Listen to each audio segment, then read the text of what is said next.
Narcissists appear to be good parents on the outside, but behind closed doors, most of the time they're bad parents. They will do the things that look like they're engaged in their children's lives externally to the outside world.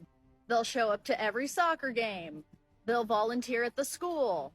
But then when you get them behind closed doors, you'll oftentimes find that they're not really taking care of the kids. They're not feeding them properly. They forget to put their socks on for them and brush their hair and do all the things that children at certain ages need.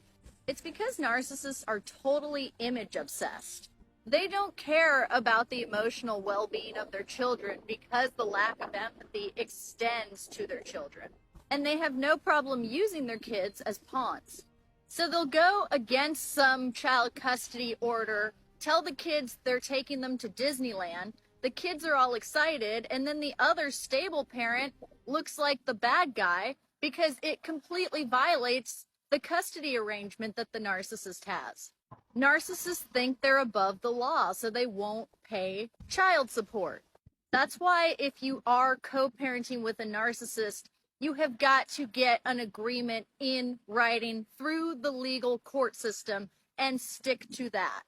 If you give a narcissist an inch with children, they will take a mile. And if you don't have a legal custody arrangement intact, they're just going to guilt you, threaten you, and harass you.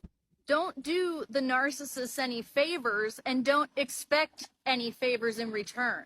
If the custody agreement says you have to have the kids on Tuesday and Wednesday and you're busy because you picked up a work shift or something, if you ask the narcissist to do you a favor, just know that they're gonna try to cash in on it. And the cash in that they try to pull is gonna be times 1,000 of whatever you asked for, because they're transactional people. And if they do something for you, you better believe you've got to do something for them.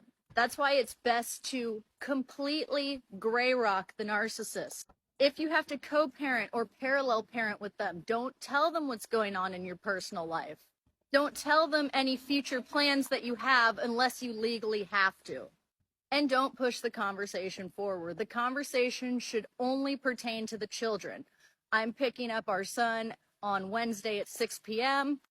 Our daughter got an A on her spelling test, so now she gets to have a party at school. Please bring cookies. Simple, direct, firm, and keeping up strong boundaries.